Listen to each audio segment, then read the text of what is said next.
Hola hermanos, muy buenos días, Dios les bendiga. Vamos a dar inicio en esta mañana a nuestro culto de 13 de septiembre, ya a unos días de conmemorar nuestra independencia de México. Y pues vamos a comenzar nuestro culto con las recomendaciones de siempre, pidiéndoles que sigan el orden de culto que les voy a estar mandando a través del WhatsApp.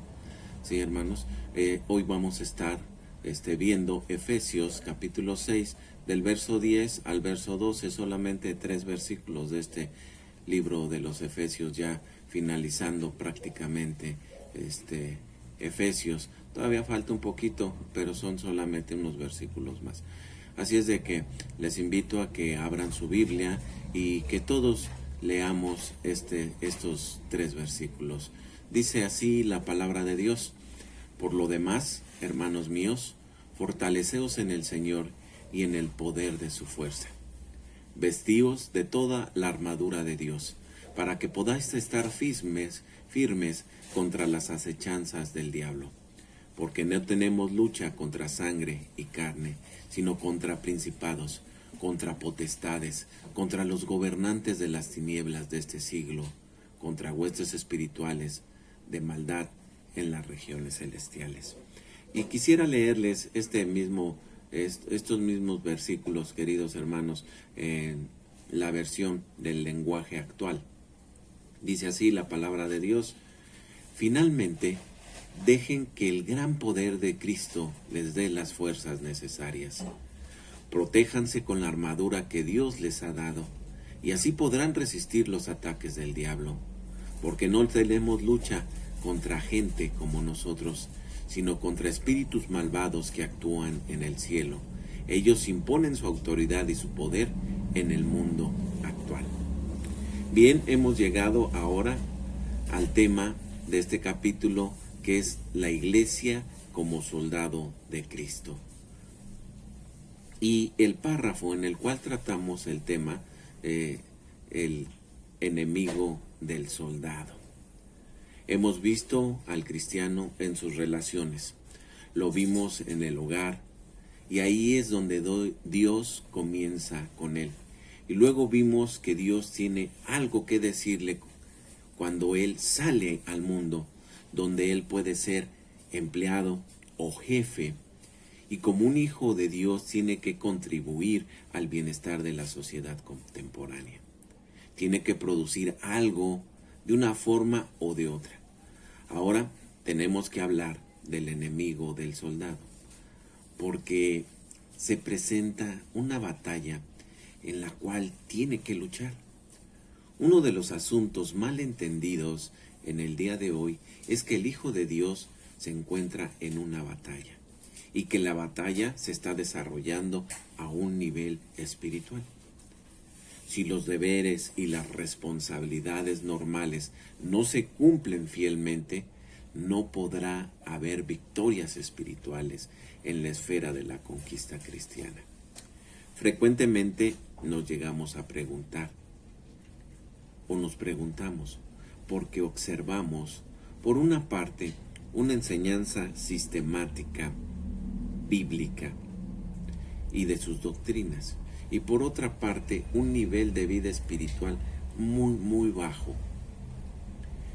Parece que el conocimiento estuviera acumulado solamente en la mente, pero que no se transmitiera a los pies que transitan por esta vida. Existe un peligro en considerar que todo lo que necesitamos es acumular conocimiento, y no es así. Y también hemos llegado a pensar y a acumular un vocabulario con el cual se exprese elocuentemente los fundamentos de la fe cristiana, pero que al mismo tiempo podemos vivir vidas cristianas descuidadas, vidas cristianas negligentes. Esta actitud implica no entender cuál es el lugar donde realmente se libra la batalla espiritual. Muchos esperarían ver actuar al enemigo espiritual del soldado cristiano en ciertos lugares de dudosa reputación. pero debemos reconocer que su principal área de actuación se encuentra en donde menos esperaríamos encontrarle. ¿A qué me refiero? Me refiero a los círculos cristianos, sin excluir, por supuesto, a la misma iglesia. La batalla espiritual tiene lugar precisamente ahí donde hay alguien exponiendo la palabra de Dios, donde un grupo de cristianos o una congregación cristiana se apoya en esa palabra. Ese es el lugar que el diablo quiere destruir y por lo tanto donde se desarrolla realmente esta batalla espiritual, esta lucha espiritual. ¿Sabe usted cuál era el lugar más peligroso donde uno podía haber estado en la noche en que fue arrestado el Señor Jesús? Seguramente diríamos entre los fariseos, en los sectores marginales de aquella ciudad donde abundaban los maleantes y los criminales. No, el lugar más peligroso para estar era el aposento alto, donde se encontraba Jesucristo.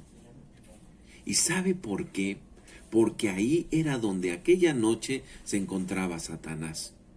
El relato bíblico nos indica que entró en Judas Iscariote para traicionar a Jesús. Ahí estaba el enemigo. Si pudiéramos escucharlos hoy, estamos seguros de que tanto Judas Iscariote como Simón Pedro nos darían testimonio del hecho de que aquel lugar era el más peligroso, el más vulnerable para estar aquella noche en Jerusalén. Es necesario que reconozcamos el lugar donde se desarrolla esa batalla espiritual.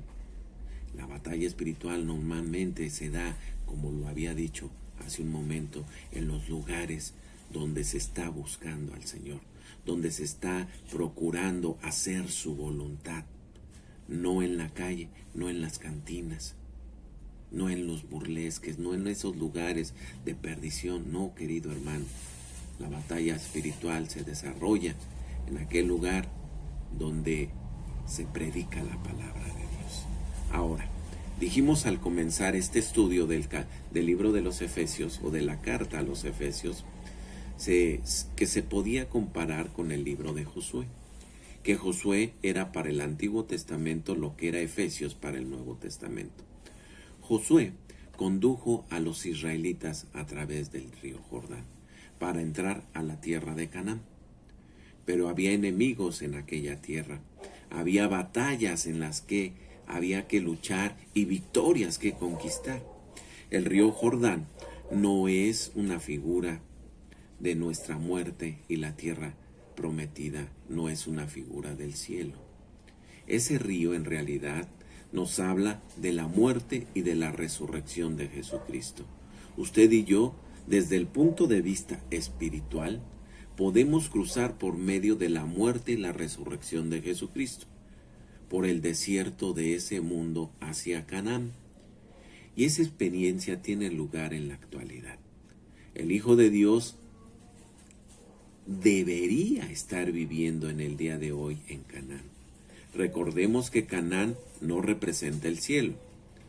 No podría ser de ninguna manera, porque cuando los hijos de Israel entraron en esa tierra, allí había enemigos a quienes tenían que enfrentarse y batallas en las que tenían que luchar. Usted y yo, como creyentes, estamos espiritualmente hablando implicando que somos soldados en esa lucha. El enemigo ya ha sido identificado y la batalla se encuentra ante nosotros.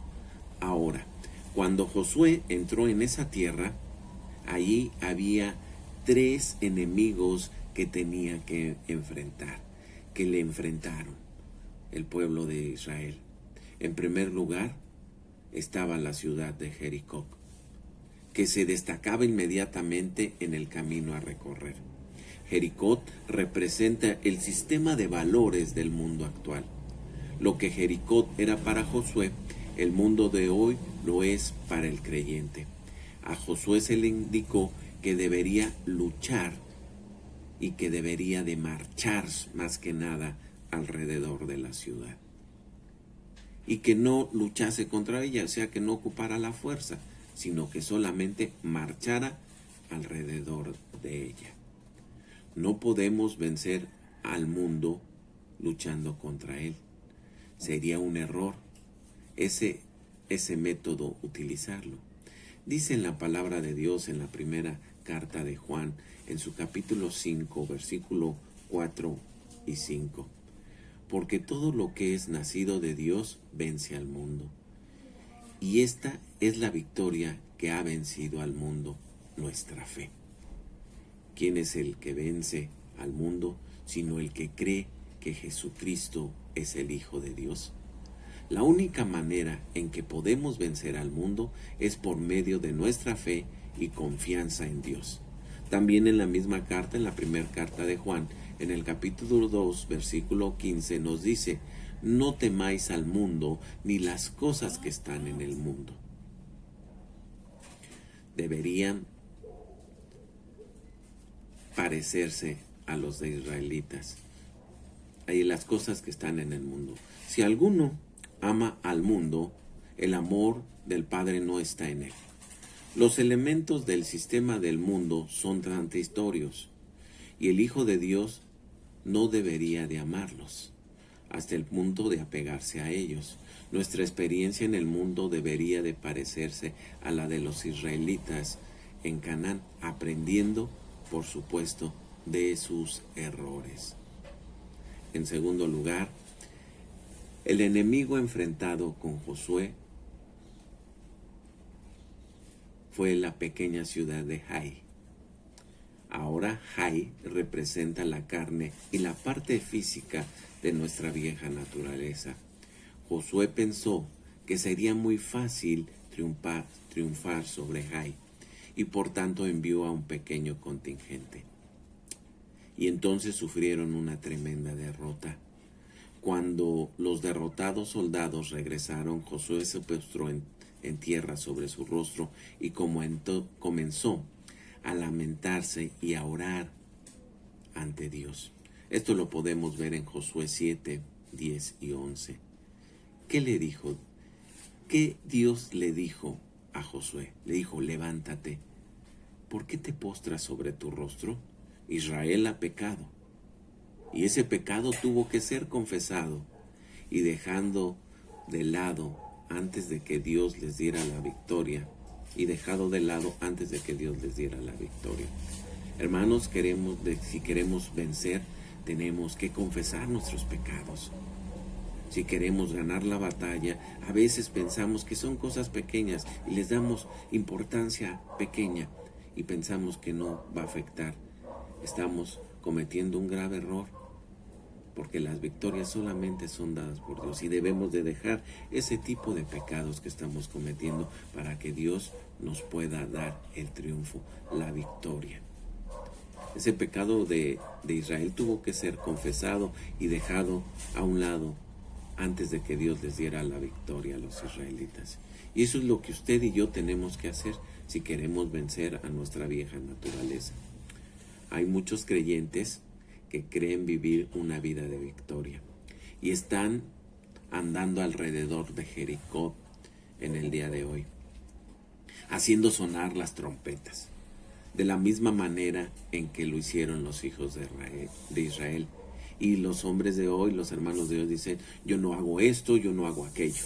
En realidad han sido derrotados por su vieja naturaleza carnal. Son dominados por el temperamento y por su mal genio. Son dominados por el pecado de la calumnia y de la mentira. Bueno, eso es lo que esa vieja naturaleza hace con naturalidad. Tenemos que evitar que las inclinaciones de esa naturaleza obtengan una victoria sobre nosotros. No olvidemos que la antigua ciudad de Jai representa a esa naturaleza propensa al pecado. No le demos poca importancia como lo hizo Josué. En tercer lugar, ahora Josué tuvo que enfrentar a los Gabaonitas. Estos eran individuos bastante astutos. El episodio está relatado en Josué capítulo 9, versículo del 4 al 11. Ellos en realidad vivían muy cerca de donde estaban o se encontraban los hijos de Dios, los hijos de Israel. Pero como usted bien puede acordarse, engañaron a Josué y tomaron sacos viejos sobre sus asnos y odres viejos de vino, rotos y remendados, y zapatos viejos y recocidos en sus pies, con vestidos viejos sobre sí, y todo el pan que traían para el camino era seco y mohoso. Con todo esto quisieron aparentar que habían hecho un viaje muy largo y llegaron así ante Josué y le dijeron que habían oído hablar de mucho de ellos y de cómo Dios les había librado de Egipto, de sus victorias sobre otros pueblos, y le expresaron su deseo de firmar un contrato con ellos. Estimado oyente, esa es la forma en la cual el diablo se acerca a nosotros hoy, logrando que sus servidores sean atractivos y convincentes. Recordemos que el apóstol Pablo escribió lo siguiente en la segunda carta a los Corintios, capítulo 11, versículo 14 y 15. Y esto no es sorprendente, porque el mismo Satanás se disfraza de ángel de luz. Así que no es extraño si también sus servidores se disfrazan de servidores de justicia, cuyo fin será conforme a sus obras. Y la misma carta, en el capítulo 6, versículo 17 del apóstol Pablo añadió: por lo cual salid del medio de ellos y apartaos, dice el Señor. Los Gabaonitas, querido hermano, querido oyente, representaban al diablo. Ellos engañaron a Josué y él hizo un tratado con ellos. Fueron los únicos que le causaron problemas. En el caso de la ciudad de Jai, el pecado tuvo que ser confesado y tratado severamente antes de que Dios les diera la victoria. Y esa es la manera en que podemos derrotar a la vieja naturaleza humana. ¿Y qué diremos en cuanto a los Gabaonitas? Josué hizo una alianza con ellos y le causaron grandes dificultades. Si nos alimentamos o nos alineamos más bien del lado del enemigo espiritual, seremos derrotados. Entonces, ¿qué podemos hacer?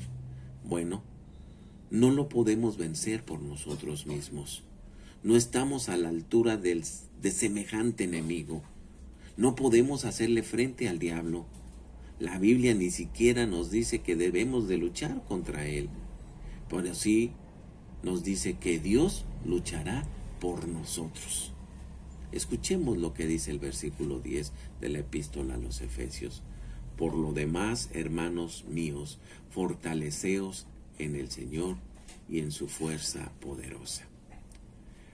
Para tener ahora una visión más panorámica de la situación que se describe, escuchamos lo que dice el versículo 10 del capítulo, del 10 al 12 de este capítulo 6. En otra versión, que dice: por lo último, fortaleceos en el gran poder del Señor. Poneos toda la armadura de Dios para que podáis hacer frente a las artimañas del diablo. Porque nuestra lucha no es contra seres humanos, sino contra poderes, contra autoridades, contra potestades que gobiernan este mundo de tinieblas, contra fuerzas espirituales malignas en las regiones celestiales. Ahora, para comentar este pasaje con detalle, leamos el versículo 11 del capítulo 6, donde dice: vestíos de toda la armadura de Dios, para que podáis estar firmes contra las acechanzas del diablo. ¿De qué estaba hablando Pablo aquí? Pues sobre la maldad espiritual, de aquello que es satánico. Acercándose ya al final de su epístola, el apóstol dijo: por último, fortaleceos en el Señor y en su fuerza poderosa. Usted no puede derrotar al diablo con sus propias fuerzas. El Señor es el único que puede proporcionarnos el poder necesario. Y lo dice el versículo 12.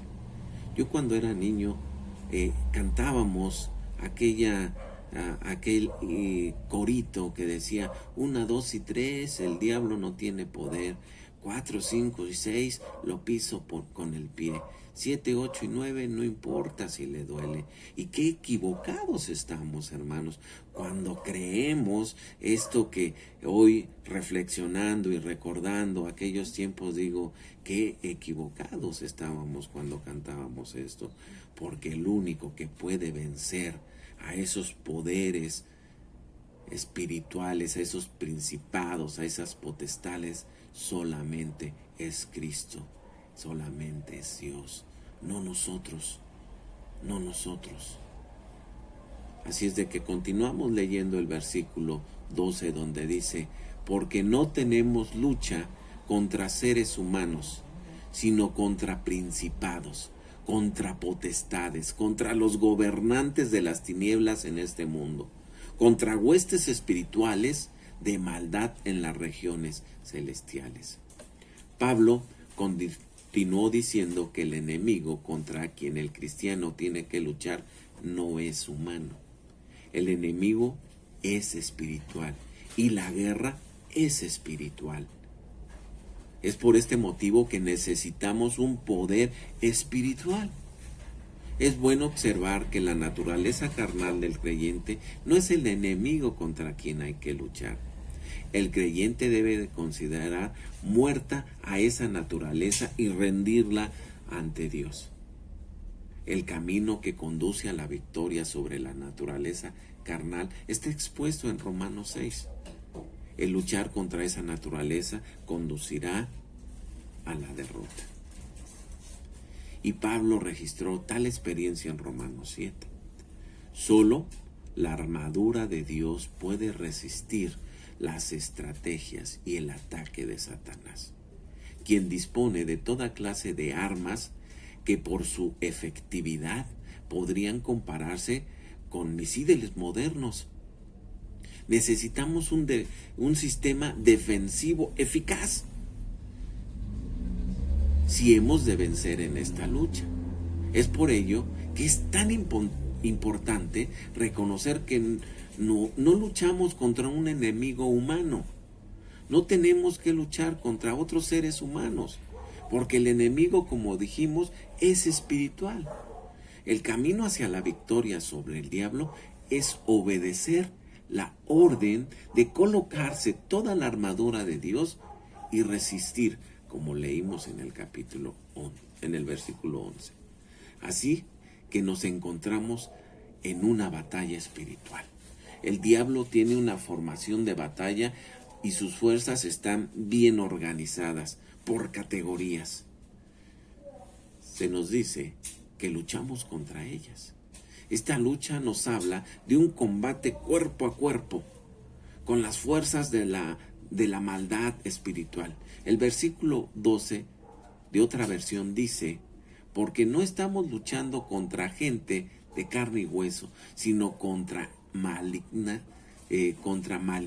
fuerzas espirituales del cielo, que tienen el mando, autoridad y dominio sobre este mundo lleno de oscuridad. Esto es nuestra guerra que se desarrolla en la actualidad, querido oyente. Hay un mundo demoníaco alrededor nuestro y que se está manifestando en nuestro tiempo. Si hubiéramos dicho esto en otras épocas, podrían habernos respondido que estábamos dando lugar a la imaginación y a la fantasía. Sin embargo, en la actualidad, el demonio es un tema popular que se expone abiertamente en los medios de difusión. Hay sectas e iglesias satánicas en varias ciudades. Recuerdo que hace algunos días veía en la televisión una noticia que un pastor había ido a predicar ahí en medio de Tepito, donde hay un altar a la muerte. Y ahí estaba predicando y lo corrieron. Lo corrieron con malas palabras, lo expulsaron de ahí. al otro día de este hecho, fueron a entrevistar a los que hacían ese culto a la muerte. Y una de ellas se jactaba de decir, sí, le mentamos la madre y lo corrimos de aquí y todo eso. ¿Por qué? Porque eso existe, queridos hermanos. O sea, esos cultos satánicos, esos cultos a la muerte, esos se están dando y se siguen dando. Y mucha gente está creyendo en eso. Hay un mundo demoníaco alrededor nuestro. Hay sectas e iglesias satánicas en varias ciudades. Y en esos grupos suceden fenómenos muy extraños. Algunos oyentes a veces preguntan si tales fenómenos son reales o no. Si usted no cree en esos extraños sucesos, abra bien los ojos para ver lo que está ocurriendo a nuestro alrededor. Hay personas que están siendo atraídas y atrapadas en toda clase de actividades demoníacas. Es que hay fuerzas espirituales actuando en el mundo, fuerzas malignas actuando contra la iglesia, están obrando contra el creyente, contra Dios y contra Cristo. No trate de usted de minimizar estos hechos. Está ocurriendo y usted y yo, humanamente hablando, no estamos a la altura de ellos. El hecho de que hay un enemigo espiritual que vencer está bien ilustrado en el capítulo 10 del libro de Daniel. Daniel había estado orando durante 3 semanas. Dice Daniel, el libro de Daniel en el capítulo 2, versículos 2 y 3. En aquellos días, yo Daniel, estuve afligido por espacio de 3 semanas. No comí manjar delicado, ni entró en mi boca carne ni vino, ni me ungí con perfume, hasta que se cumplieron las 3 semanas. Finalmente vino un ángel y le tocó diciéndole, como vemos en el capítulo 10, versículo 11 y 12. Daniel, varón muy amado, está atento a las palabras que he de decirte y ponte en pie, porque a ti he sido enviado ahora. Mientras hablaba esto conmigo, me puse de pie temblando. Entonces me dijo, Daniel, no temas, porque desde el primer día que dispusiste tu corazón a entender y a humillarte en la presencia de tu Dios, fueron oídas tus palabras, y a causa de tus palabras yo he venido. Si esto fue cierto, entonces Daniel tenía todo el derecho de preguntarle, entonces, ¿dónde has estado durante estas 3 semanas? Escuchemos lo que el ángel continuó diciéndole en el capítulo 13, versículo 13. Mas el príncipe de Persia, del reino de Persia, se me opuso durante 21 días. Pero Miguel, uno de los principales príncipes, vino a ayudarme. Y quedé allí con los reyes de Persia. Él estaba en conflicto con un demonio y tuvo que regresar por refuerzos. Estaba teniendo lugar una batalla espiritual y nosotros tenemos hoy una lucha similar. Hemos dicho que estos poderes están organizados. En nuestro pasaje de Efesios capítulo 6, los principados son los demonios que tienen una supervisión o vigilancia sobre las naciones. Corresponderían con los generales de un ejército. Las potestades serían demonios a nivel espiritual que quieren poseer a los seres humanos. Los gobernantes de las tinieblas de este mundo serían los demonios que están a cargo de los asuntos terrenales de Satanás. Y las huestes espirituales de maldad en las regiones celestiales serían los demonios en la esfera celestial que están a cargo de los asuntos religiosos. Satanás tiene entonces un grupo bien organizado y jerarquizado para manipular acontecimientos del mundo. El sufrimiento, el dolor y la tragedia de la vida forman parte de su obra en la sombra. Satanás es la causa de los grandes problemas de este mundo actual. Tenemos entonces al enemigo localizado e identificado. Es Satanás, que encabeza las fuerzas demoníacas. Ahora tenemos que reconocer dónde tiene lugar esta batalla. A veces tenemos la impresión de que si vemos una iglesia bien instalada en su propio edificio, con una buena asistencia a los servicios religiosos y con una adecuada situación financiera, entonces todo va bien. Las preguntas que habrían que plantearse son: ¿están los miembros de esa iglesia siendo formados en el conocimiento de Cristo? ¿Están siendo enseñada la palabra de Dios? ¿Hay en esa iglesia un espíritu de amor y cooperación entre sus miembros? No tendría que haber una tendencia a la aplicación literal de normas humanas, sino un ejercicio de desarrollar una relación adecuada entre aquellos que son hermanos en Cristo.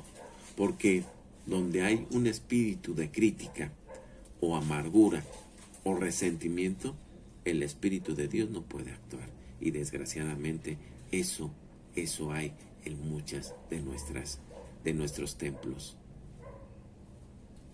A veces las apariencias, los números en asistencia a ciertas actividades no constituyen fieles indicativos de la realidad espiritual.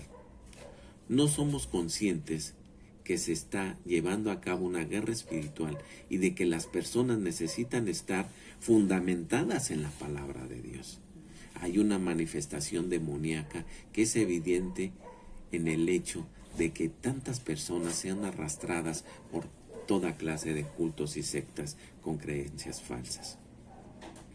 Como resultado de esta situación confusa, la palabra de Dios parece descender a un nivel de insignificancia en algunos círculos y organizaciones cristianas. Tristemente lo puedo decir. Y es evidente de la obra, es una evidencia de la obra del enemigo espiritual. Estimado hermano, querido oyente, ¿está usted haciendo frente a dificultades, a hechos inexplicables o difíciles de aceptar? ¿A situaciones complejas que parecen no tener una solución humana? Le invitamos a dirigirse a Dios en oración, pidiéndole, rogándole la provisión de su guía, de su Espíritu Santo, de su consuelo, de su fuerza. Recuerde el primer versículo que hemos leído hoy, que dice: fortaleceos en el Señor y en su fuerza poderosa. Hagamos esto, queridos hermanos, estimado oyente. Fortaleceos en el Señor y en su fuerza poderosa. Que el Señor te bendiga.